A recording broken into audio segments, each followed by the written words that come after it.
Episode 137. There is always a new car in the arena, a new problem every single day. So no matter how much you know, you're faced with another challenge every day because there's so many new things coming out.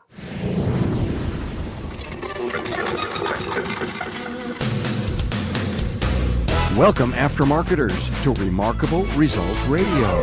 Listen to learn just one thing from today's episode on your journey to remarkable results.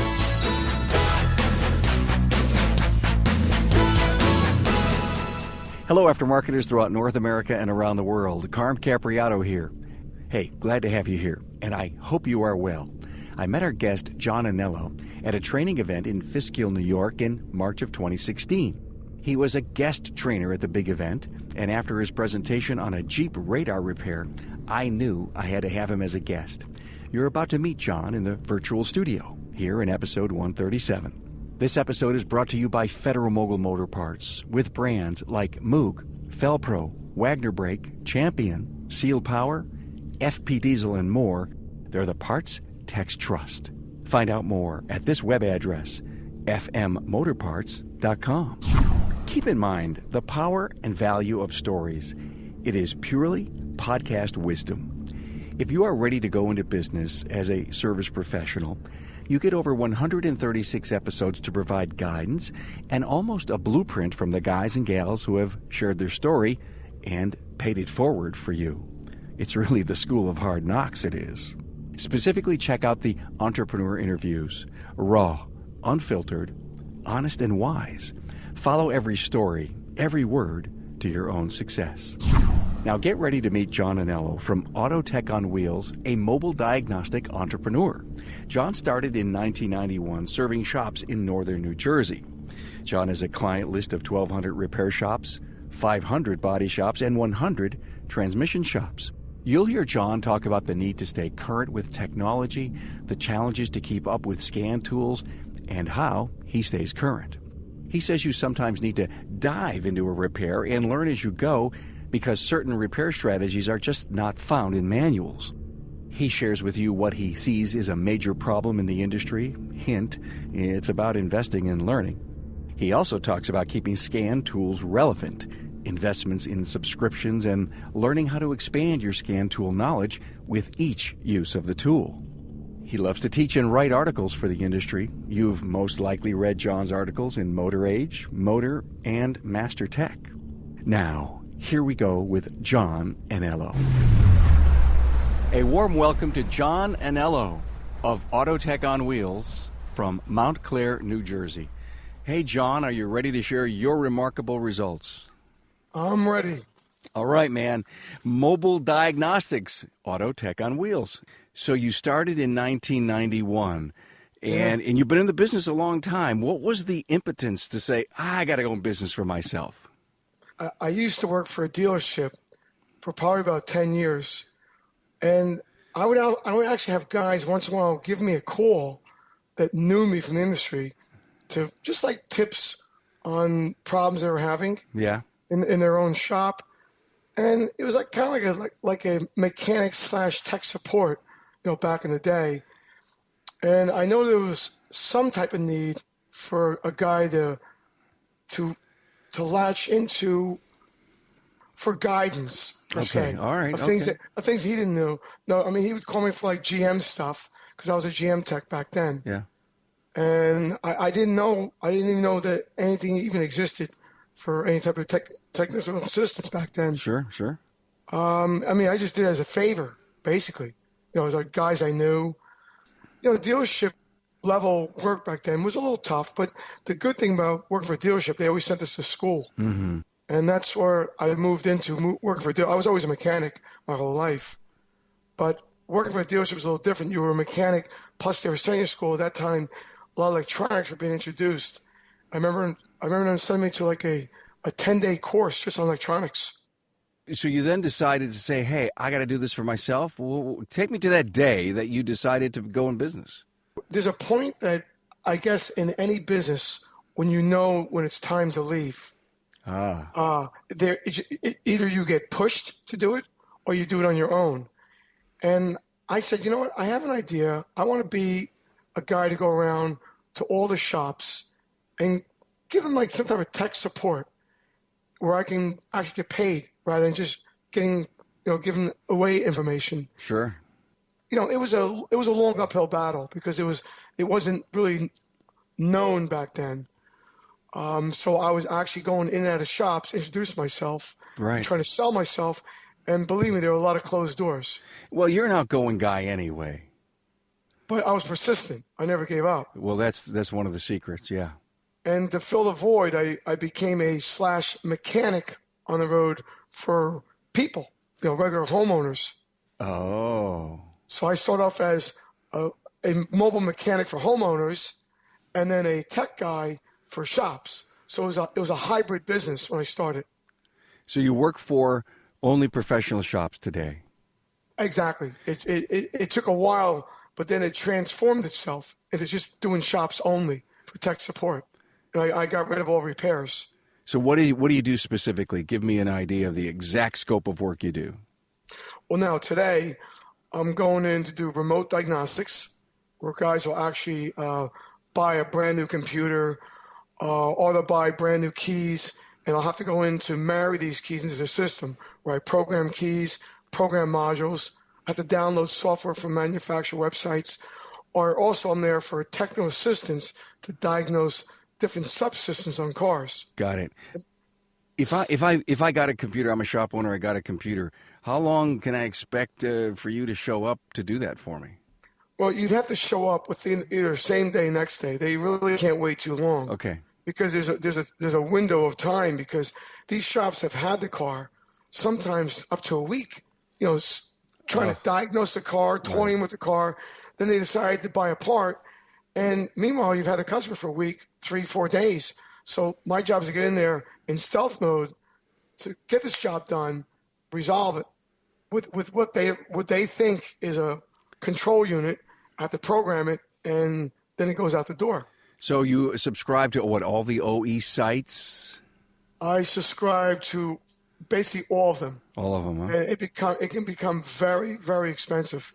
Do you use your internet or the shops? No, I have my own internet. Well, that's got to be expensive. Well, no, because today it's not that expensive today. I mean, because you do it a carrier, and they have great deals. And Okay. now I'm looking to upgrade a new unit that can handle up to 10 laptops at the same time. Oh, great. So technology has advanced so much that it's actually become affordable for your own internet service on the road. So you got one heck of a business going. You and I met late March in Fishkill, New York, at the big event, the TST big event. Mm-hmm. And it was great to meet you. I actually saw you give a presentation, and I was so impressed. I'm watching you do your thing on the Jeep radar repair. You remember that? Yes. And I'm saying, I got to get this guy on the podcast. And you and I have been going back and forth for a while because you're so damn busy and you're building a house. And so we finally hooked up. We're doing this very early on a Saturday morning, Yes. just to fit our schedules together. And I was impressed with, number one, your passion, but number two, you were driving. The point to everyone is that sometimes you just got to dive in and figure it out. You have to, because there is no way, I don't care how many courses you're going to take, there's no way you're going to learn about every vehicle, every year, make, model per se, every subsystem, because some of these cars have 65 computers on board. Yeah. There's no way you learn every operating system. That you can't.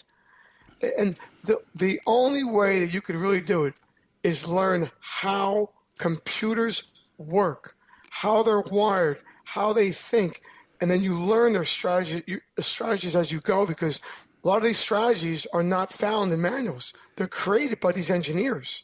Do you consider yourself like a logical geek guy? I mean, you get it? You know what? I've always been fascinated by computers. I mean, I didn't even go to school for PC computers. I literally ripped apart a computer down to a motherboard. I learned every single piece, put it all back together. And I actually read this little book, and I just read how each part worked, and I just put it together myself.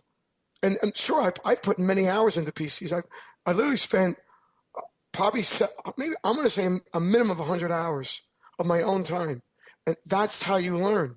So I use the same basic with cars. I'm talking with Anthony Frohine, a technical product specialist with Federal Mogul Motor Parts. What are the techs saying about your visit? Every single time that I set up a training, I try to position the van inside the shop. You know, you're part of their house at that point. Whenever you set aside that time, you tell them that you're coming in, you're providing a lunch, and you're really bringing something of meat and value to the table. Once they get a taste of it, really, by the time you're done, they're asking, when can you come back? When can you come back? Or, hey, what else you got in your bag of tricks? Exactly. So the greatest outcome of your visit to a professional shop is just to really make a difference in their everyday procedures to maximize the premium end of the product that's being installed. But ultimately, for me being a next shop owner as well, is to maximize their profitability in installing the part right the first time and having a happy customer. I always say a happy customer is like a happy wife. Happy wife, happy life. Same thing goes with the customer. I've heard that before. So you take a Wagner OEX pad and you put it into the hands of a technician. What happens? First off, they're floored with the cut design on the front end. They'd never seen a brake pad like this before. And then you start to break it down into why it's cut the way it is and how it's application or platform specific, how the backing plates are no longer painted, they're zinc coated, and that's for tolerance levels, so that way you don't have buildup on the ears and fitting into the hardware. I mean, you get into all the little nuances that they've changed around with that brake pad on top of the performance end of it. I mean, it's phenomenal. And then once they physically try the brake pad either on a customer's car or their own vehicle, I've heard nothing but rave reviews about the brake pad. Federal Mogul Motor Parts' Garage Gurus is your go-to source for the vehicle training, technology, and answers you need to keep your next job on track. On site, online, or on demand, the Gurus are here to help keep your business and your career on the road to success. Visit fmgarageguru.com. How many cars do you think you've diagnosed over the years? Oh my God! I mean, if you take 10 per day, and 60 a week. Oh boy! Okay. I mean, you do the math on that, and I've been doing it for 25 years. And here's the interesting thing: there is always a new car in the arena, a new problem every single day. So no matter how much you know, you're faced with another challenge every day. Yeah. Because there's so many new things coming out. How are you staying current? Well, what I do is, I mean, I'm at that, let's say, 80% level where I'm going in, I pretty much know what's going on. And then you get that 20% of something new. So I go there, crash course it, and I leave to say, look, I lost the battle, but I didn't lose the war. I have to go home and do research. I can't research on the site. You can't do it. It gets overwhelming. So you say to the guy, look, just be patient. I have to go back, do some research on the internet, and I have to come back. You can't go take a course. You're taking a crash course at home, basically. Like that Jeep radar system, you wrote that up, and that whole your learning curve there got published by Motor Age, I believe. Yes, and you know I love to write because I like to share my experience. Yeah, and I also like to teach. And I like to get things across to guys. I mean, this radar system, which now I have down to a science of almost an hour to do the whole job, I literally put 7 hours into that. Sure. I didn't make money on the first job, not even on the second job. It was a great story. You're driving around with the owner of the car, right? Yeah, well, the first one I did, I drove around with the owner of the car, yes. Because it was nice because you're not really supposed to do that job by yourself with a laptop sitting on a seat next to you. It could be very dangerous. Wow. So I had the opportunity of an owner driving the car while I was learning on how to do it. A fascinating story. Now, you talked about training, and I've seen some YouTube videos. I mean, you mentioned, hey, I'm on YouTube, and I've seen that some of your YouTube videos have thousands of hits. Well, you know, guys they're fascinated about learning, and some can't take the time to go to a class. And that's one of the major problems in our industry. Is I see shops that just wing it, and they're not going to school, they're not building up their base foundation, because the base foundation I mean, just take basic courses just to keep yourself up to date. And I don't see guys running the class. I don't. Every instructor that I've talked to, on air or off record, basic electrical is the number one class that people need to repeat over and over. Yeah. I mean, I go to these shops on a daily basis, and I mean, to this day, I take care of about 1,200 repair shops and probably 500 body shops, about 100 trans shops. And I can understand the body shop point of view. I mean, they're not going to school for technical stuff on cars. Right. There's not really, per se, a technician in a body shop. Yeah, you're a real help to them. Yeah. And transmission shops, that's another animal. I mean, they have to go to school. Yeah. They have to learn about the electronics in these transmissions. Mechanic shops, guys started being mechanics as a hobby. They loved it. That's the way it was back in the day. They go, wow, you know, I could actually work on something I'd like to do and get paid for it. But then the game's changed with electronics coming in, and some just never really moved into learning. Yeah. And those shops they've evaporated. There's actually three classes of shops I see out there. There's the shops that may not ever go to class, and they try, they buy a scan to, and they learn as they go. And there's others that pretty much are trying to educate themselves, whether they're doing reading on the internet, reading magazines, go to an occasional class, or maybe go to one of these classes put on by, let's say, some company that goes, hey, we're going to give you a pizza, feed you, and just come, and it's a free class. And I'm like, wow, a free class. Yeah. And they'll go to free classes. It's amazing. And then there's that third that they're like the elite who really want to be that top technician, who really make the effort. So those are the three type of shops I see. And I cater to all three. In the next 5, maybe 10 years, John, are the number one style shops you just mentioned going to be around? They're slowly falling off the face of the earth. You know, I do a mailer. And by the way, I usually get, this is no lie, for the past 2 years, every day my phone rings at least once for a new customer. Every single day. You do the math on that. One new customer, guaranteed every day, 5 days a week for the past 2 years. But then when I do a mailer, I do a mailer like every 6 months. There's probably 50 shops that are gone, no longer in business. I get return to sender. And I'm like, wow, the shop is gone. I love your statistic. One new customer a day, or at least one new phone call. Every day I get one new customer. Why is it? Is it just your reputation is way out there? It's all through a reference. It's all word of mouth. I don't have to advertise. I don't. I advertise to my existing customers. Mm-hmm. That's what I do. I don't advertise to new customers. I don't have to solicit the whole entire state.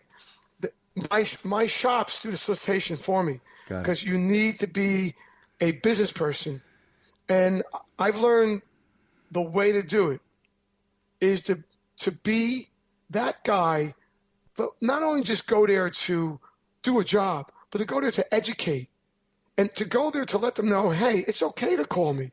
Stick around. I can show you and educate you, show you what I'm doing to make you a better. I've seen guys transform from that guy just trying to hold a scanner to like moving on to using a scope. And I've taught them well. So you're good with the fact that they're learning from you. They may not call you as much, but you've done something good for the industry and something good for that shop.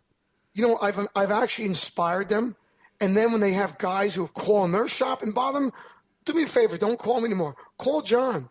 Got it. And that's how it works. It multiplies. I make one good guy. He gives me 10 new customers. Yeah. It's amazing to me the way it works. And you can't just hold your knowledge in and say, well, I'm going to hold it because I don't want to lose that one shop. Yeah. You're better off educating the shop because an educated customer is a happy customer because they're going to make wrong decisions and make your job worse. Are you going to do more teaching in the future? I could see myself doing more teaching. Yeah. Because I enjoy it. That's the difference.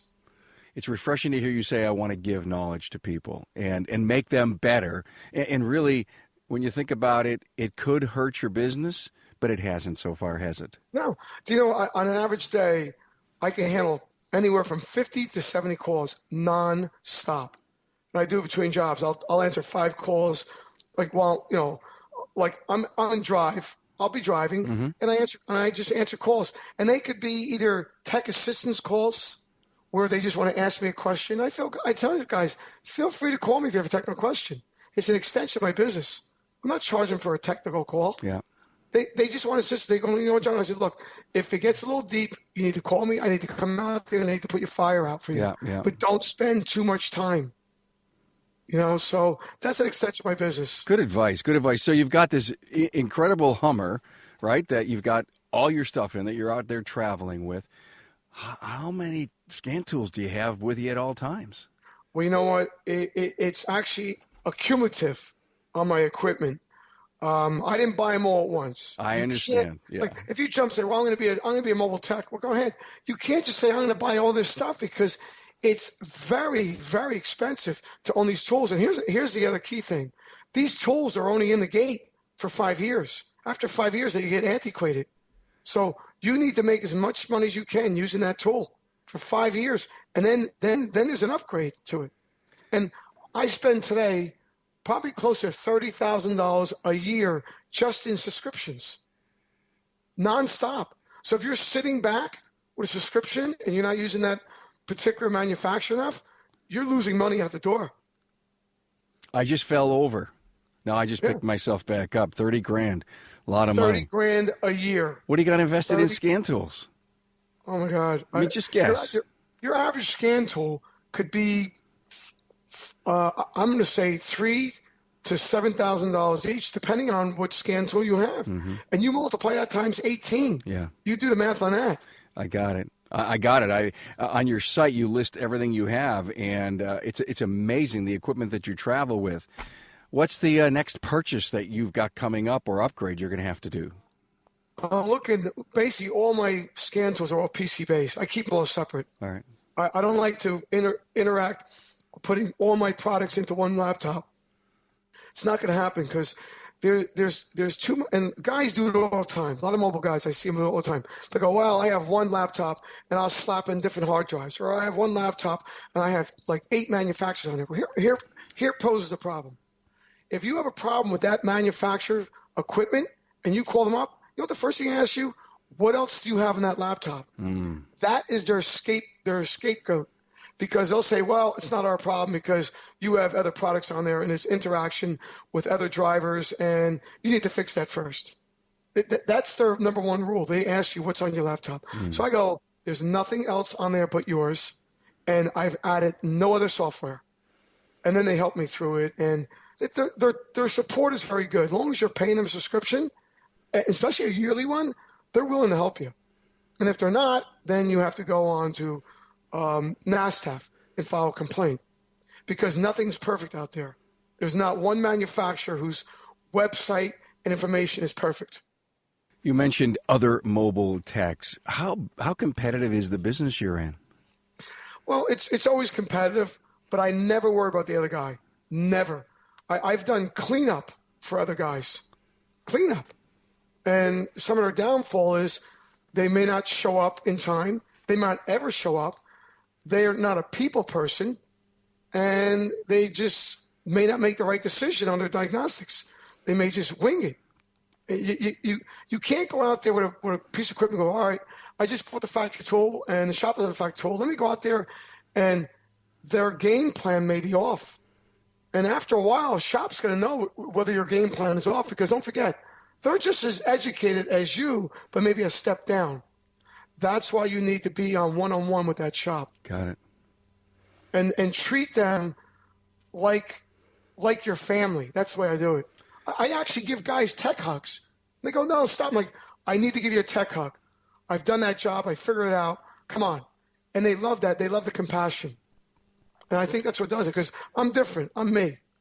You're John, and there's no other person like you. No. Yeah. They really love that. And I love it. And that's what spreads the word. Excellent. I think just being who you are spreads the word. When I first met you, I realized that they broke the mold. You know what? I've never expanded my business. I mean, there's guys go out there to expand 4, 5, 6 trucks, whatever it is. I mean, I do well myself. I don't need to expand, but I just need to be faster. And my mind moves very, very fast. I can I can do many cars. John, what does successful mean to you? Being successful. Successful to me, I say keeping on cutting edge. Don't be afraid to move on to something new. Don't be stale, doing that same job day in, day out. You got to say to yourself, how can I be ahead of that game? How can I be ahead of the others? So that when you go to a shop, they go, that's the guy. And there's no surprises, because if they throw something new at you, you have to be that guy to say, you know what? I'll figure it out. And it only keeps moving you further and further. And then you also know that not to be antiquated. If your equipment is a little behind the bar, you need to step it up. You can't say, well, I don't have the money for that right now. Well, then you've actually not figured out how to be a business person, because you need to know how to allocate a reserve to keep buying equipment on a per basis, knowing when to update yourself, knowing where to make the investment. Yeah. If you don't know how to invest in yourself, you'll fail. Well, you make a great point about being a businessman. What's the best piece of advice you've been given? I would say I'm a good listener. And you have to be. That's the downfall of anybody if you're not a good listener. I've been told that by my ex-wife. You're not a good listener. But today I am. I'm a very good listener. A life-changing event that helps you be better. Yeah. So, I mean, now I listen to shops. I listen to what they say. Like when I approach a shop, I hear everything they have to say, and then I have to interrogate them. The interrogation process is very important.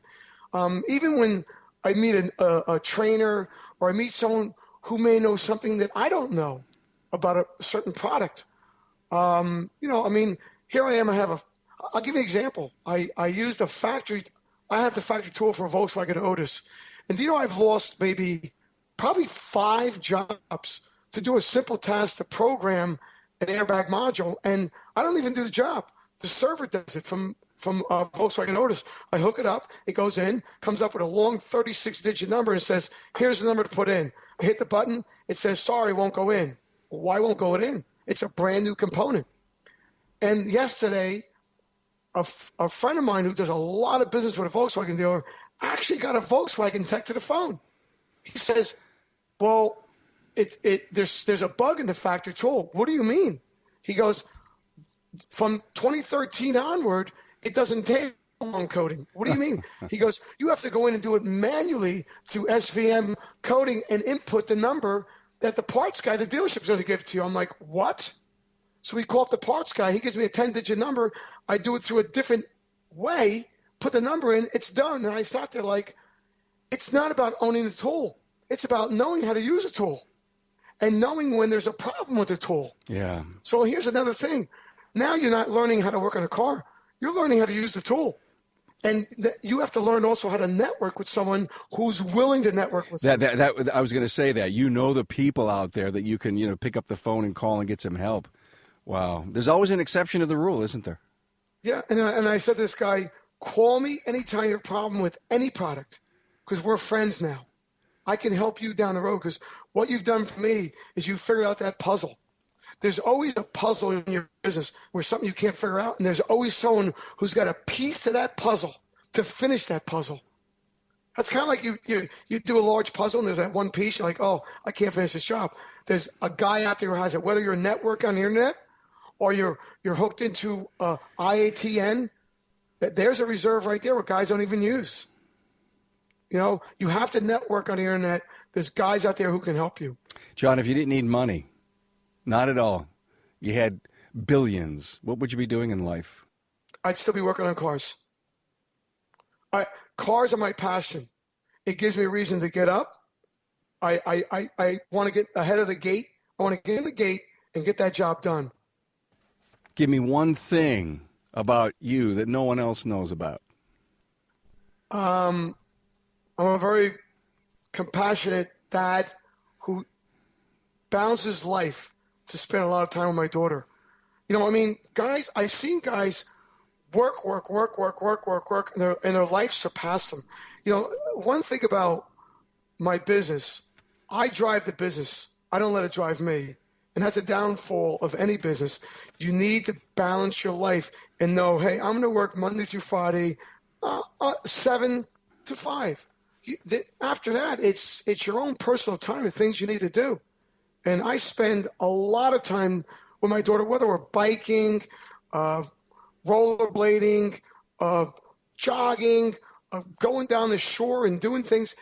You have to engage in things in life because another thing too is you got to take care of your health. I'm in the gym every morning, 5 days a week from 5:30 to 6:30, take a shower and I go to gym. I go to work at 7. If I don't take care of I'm 55 years old.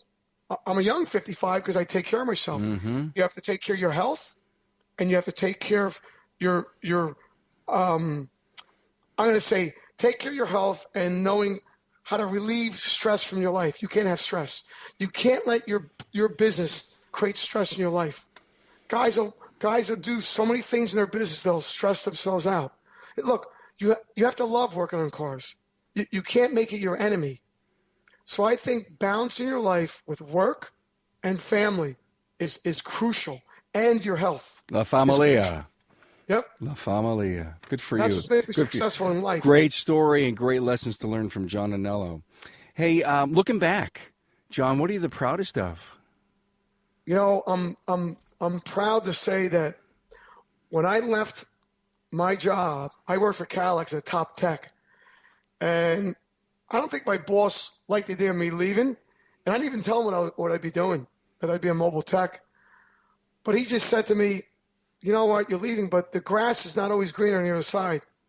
I said to him, I'd like to find out for myself. And when he said that, that drove me more.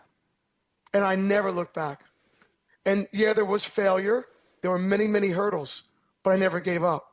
And that was a key thing. And I never gave up, and I kept changing the plan. I tweaked it to say, all right, I'm going to make it better. So that was the whole idea. I never looked back. I was positive, and I knew that there was light at the end of the tunnel. So John Anello, Auto Tech on Wheels from Montclair, New Jersey. I learned a lot. You're a passionate guy, smart guy, and mobile diagnostic technician extraordinaire. John, give us some words to live by. I would say that no matter what you're doing in the automotive industry, that you need to keep focused. You also need to keep yourself updated. I mean, what's the saying that G says? Update or evaporate. Yeah. And I've seen too many guys fall off the face of the earth in the automotive. They just leave. But it's never too late to learn. I don't care if you're in your 50s, your 60s, 70s, and that's what keeps you going. I'll be working on a car. I'll be diagnosing cars in my 70s. I see it. And as new technology comes, embrace it. Embrace it. Don't turn away, because you'll reap the benefits of other guys who don't embrace, and you'll move forward. You'll accelerate in life. Isn't it amazing? I hear this all the time from everyone, but still there's some people out there that hear it from the trailblazers of our industry, and yet they say, forget it. Well, forget it. Then they go out of business. Yeah. Or they call me more, which I like. They'll call me more. Yeah, you mentioned Trulia. G. We've had him on a couple of times. I loved his quote, update or evaporate. Yep. And he's the one that got me into the training business. Yeah. He pulled me in. I guess he saw what I had. John, just put things together in a PowerPoint presentation and just go with it. Yeah, get up, be yourself, do it, be passionate, and man, you are on fire. People can't stop listening to you because you're you're amazing.